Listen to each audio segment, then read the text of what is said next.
Hello ladies and gentlemen, and welcome back to the Multi-Tap with Sonic the Hedgehog 2 on Sonic Origins. I'm OneWelshSheep once again, and yet again I'm here with colllection. Hello. And MysticSynthwave. Evening. I thought you weren't going to reply then. And MysticSynthwave. Silence, crickets. Like, oh no, he's done a runner again. I should have tied him to the chair tighter. What? Oh. I was gonna say, excuse me? My words with you later. Oh no. Oh no. I'm in the doghouse. You will be. But yeah, like I said in the previous part, the game's gonna go by a lot quicker now. I'm like 40 seconds, I'm done with the next level. Like, it's gonna go so much quicker now that I've gotten all the emeralds. Which is splendid. But yeah, Chemical Plant Zone. Many people who are newer Sonic fans will recognize this place, because Sega has been shoehorning this place into every fucking Sonic game since Generations. Oh yeah. Much like Green Hill Zone, which is overused as well. I'm hoping we don't see it again for a while. And Radical Highway is getting a bit ridiculous as well. Oh, it's Black Doom's favorite location. Okay, it can't be helped. All right. Even though Black he's never Doom. been there. Oh, you'll understand later on in the series, John, what we're talking about there. Or unless you play through Shadow Generations and Sonic Adventure 2, you'll get it. Okay. It's a cool level though. I like Radical Highway, but good lord. Yeah. I just think it's Shadow. Oh, there's Supersonic again. Yep, I think this is the last time I transform into him, because I wanted to show him off at least a reasonable amount, because one boss fight isn't really enough to get a good handle of what he looks like. Yeah. But again, he's really cool. Supersonic is super powerful. I believe he can't drown, but he can still be crushed. So, you gotta be careful if you come across something that crushes you. Yours did the shortcut. Nice. I love that shortcut, it's brilliant. Actually, I might be wrong about drowning. That might be a hypersonic thing in Sonic 3. Okay, I'm not entirely sure if he can drown. But he definitely can get crushed. That's basically like the only way you can die. Been a while since I've tested it, so even I'm not sure. I try to stay out of the water as much as I can. I hate water in these games. Yeah, it's a cool thing though. You can avoid it. It's really cool. Speaking of water, Aquatic Ruin Zone, probably my favorite water level in all of Sonic. Because you can avoid it. Yeah, 100%. I rarely do, because I always lose track of my pathing and end up in the water anyway. But trust me, if you know what you're doing, you can just not even touch the water. It's really good for that. But I'm making it look quite treacherous with how much I'm getting hit here, but trust me, this is not a hard level. It's very easy. Kind of surprised I was getting hit so much. Oh, 35 seconds. Jeez Louise. New record? Oh, dang. I wasn't even speedrunning it. Oh, some of the times that people get in these games are ridiculous. Like, I think someone beats, like, Green Hill Zone in Sonic 1 in, like, 20 seconds, something like that. Yeah. That's if you utilize like bouncing on the badniks at like the correct trajectory and stuff. Honestly, that's a feature I really love. There is like a subsection of Sonic fans who like Sonic games are trash unless they have the bounce, and I'm like, what? Don't agree with that, but I do love the bounce. So basically, if you bounce on a badnik and you hold down the jump button, you will retain your maximum height. So you can just bounce off a badnik, and if you can chain it together, you can just fly through the levels, just bouncing off enemy after enemy. Nice. Which is really cool. And this is actually an interesting boss, because this boss has been made more difficult in the remake. It's one of the few things that got harder. Unless you have Tails, in which case you can just do that. Uh, but basically, normally it's easier to like kind of bounce from one pole to the other because they're a lot closer and you can easily just kill Eggman in a few hits. Yeah. But due to the way that it's set up in widescreen, you got less opportunities to hit him. Still an easy boss, as you can see, but beautiful. I think if you spin dash as well on top of the pillars, you can just hit Eggman or Robotnik, shall I say, and then just go straight back on the pillar and just keep rinsing and repeating. Not so much with the remake. So that is definitely the case on the Mega Drive. Yeah. I don't know what happened there. The collision just gave up. Oop. But on the remake, I tried doing that because this is my second recording session of this game because the first one had some problems.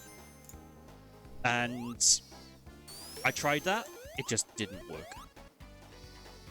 Like, for some reason, I just wasn't able to get the speed to just bounce back, annoyingly. But yeah, on the Mega Drive, 100%, you can just do a spin dash, boop him, and there you go, you beat him in a matter of seconds. Oh, I see. So, yeah. What are you guys' thoughts on gambling? No. Nope. No. Just no. No. How about you, John? Are you a gambling man? I mean, maybe a little tinkle now and again. A little tinkle? Oh, a saucy tinkle? I meant too saucy. I'll gamble in video games because it doesn't exist. But the actual gamble in reality, nah, not really. Smart way to do it. I mainly say that because this stage, Casino Night Zone, actually has a gambling mechanic. And it's weirdly addictive. So, you see all these slot machines littered about? If you jump into some of them, you get just points. But if you jump into these ones with the roulettes, you can get a shit ton of rings if you get the jackpot. So if you want to be supersonic for a long period of time, go on one of them, try your luck, chances are you're going to get a lot of rings. Mm-hmm. But you can also fail and lose all of your rings as well. So it is gambling. But it's kind of cool that they have that in this level. It's a really neat gimmick. Something else to point out as well, it's very like simple but quite effective, is the background? It's just like a bunch of like flashing dots, but it really like gives the illusion of as if like it's a city in the background. It's so cool. Oh yeah, it's really well done. Yeah. In fact, I just love how the stage looks in general. It's a gorgeous level. I don't know if you guys have ever seen the beta version of Casino Night Zone, though. No, I haven't. Actually. Nope. Oh, it looks different. For one thing, it's pink. Oh. And it looks awful. I'm glad they changed it. But yeah, overall, fantastic. Fantastic. In fact, Sonic 2 is kind of interesting because there is a lot of like prototype stuff that's just out in the wild for this game. So we have a lot of prototype versions just available to us. Mm. And we also know that this game was technically cut down. This was meant to be a much bigger game than what we got. Yes, it was. Yeah, because originally, well, the time travel mechanic from Sonic CD was originally going to be in this instead, but they moved it across.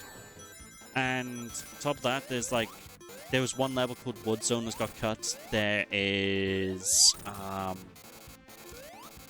can't remember. There's a desert level. I can't remember the name that it was going to be called. There's Genocide City. I was going to say Genocide City, yeah. Yeah. Which I think later in development got renamed to... Oh yeah, very lovely place, Genocide City. Yeah. Take your family there. 3 out of 5 on TripAdvisor. Oh. Top rated. Brilliant. But no, that got renamed then to Cyber City. But what's interesting with that is they actually finished the artwork of Cyber City when that was coming up, before it got cut. And all of the art for that stage was actually reused in Sonic Spinball. So if you want to know what that stage would have looked like, just go to Sonic Spinball, and I think the stage The Machine is the one that used all the artwork from Cyber City. I just realized as well, you know, like the music here. So if you play this on the original Mega Drive, if there's too much sound effects going on, it cuts out some of the instruments. But in this, you can just hear the whole thing. Oh, you know what? That reminds me specifically. This was a problem with Sonic Mega Collection I had back in the day. Yeah. So when you collect rings, it's really subtle, but on the Mega Drive they are coming out. The sound goes out on the left ear, then the right ear, and then the left ear, like that, right? That's how it works. Stereo. Yeah. On the Mega Collection, that is a little bit broken. So sometimes the music will just cut out in terms of certain ways as well. And sometimes you just want to hear the ring sound effects, and I do not know what went up with that. It used to drive me mad when I was younger. And I don't even know if maybe it's just something wrong with my copy, I don't know. But it drove me absolutely mad. But you have instances like that later on as well. Like in Sonic 3, there's one level where you got lots of sound effects. And it cuts out the level music entirely for the most part. Well, I know in Mega Collection Plus, they screwed up the airship noise, like at the beginning. Oh, yeah. It sounds so garbled. I'm like, what the fuck is this? You know? Oh. I never liked the airship noise either. It's, I don't know. It hurts my ears. Well, if you play it on the original Mega Drive, it sounds clear. So yes, I think it's got a bit screwed up on, like, various ports that they had. Yeah, which is weird, because, like, I know there's something, for a long while, Mega Drive emulation had a problem, not with fan emulators like Genesis Plus or anything like that, or Kega Fusion, but official emulation for Mega Drive games seem to have issues with the sound all the time. Oh, yeah. And it always baffled me how the fans got it right, but Sega themselves struggled. And then you got the likes of At Games. I don't know if you've ever had any of their products. Nope. Unknown. Don't ever get their products. They do a lot of like clone console Mega Drives and stuff like that. Which all run on emulation. Which it's all well and good, but the emulators are terrible. Yeah. So the sound is just garbled in almost every single game, and it's like, no. Some can't seem to get the, you know, the noise that it makes whenever you pass the signpost. It's always different. Yeah. It always sounds a bit off in most of the collections and compilations that exist. Yeah, even Mega Collection for the GameCube. It's even a little different in the Sega Saturn release of the game, but a lot of sounds are different in that, but that's due to just being completely different architecture, and I think they technically are using higher quality sounds, so everything is coming off the disc. Sonic Jam you're on about? Yeah, that's the one. Yeah. It's really weird when you go to Sonic 3, because like the whoop, whoop, whoop, you know, when you grab the spheres in that game. They sound so weird, and I can't get used to them in Sonic Jam. It just doesn't sound right at all. Oh. But Oh yeah, Mystic Cave Zone. I love the music in this level. It's one of my favorite tracks in the whole game. It's something about the twang of the instruments that I just... makes me bop my head. But this level is going to be familiar for anyone who knows this game from back in the day. In fact, this level is hell for a lot of people back in the day because of a specific trap. Yeah. Which exists. In fact, John, I don't know which version of this game you'll play. Would it be Mega Drive or would it be Origins? Probably Origins, because I have it on Steam, so might as well. Oh, good. More You don't have to worry convenient. about the trap. Yeah, that's good then. So basically, there's an inescapable spike trap in the Mega Drive version of the game. Yep. Oh If no. you fall down it, you're dead. And if If you you fall Sonic, down it's it even as- worse. Oh yeah, if you fall down a supersonic, you gotta wait until you run out of superpower So if you have 100 rings or 120 rings, you're down there for 2 minutes, just waiting to die. What? Yep. Yeah, so it was. It wasn't a smart, shall we say, decision on their part. But, oh, yeah, they fixed it in this version, because what this version of the game has kind of done is it's turned that pit into a secret of sorts. Yep. In fact, we're coming up to the pit pretty soon. I've memorized where it is because I ran down it as a kid. This pit here. So if you go down here, Tails just went down had it. his demise. Yep, Tails is gone. Tails is, yep. Yeah, in the Mega Drive version, you do not want to go down that pit.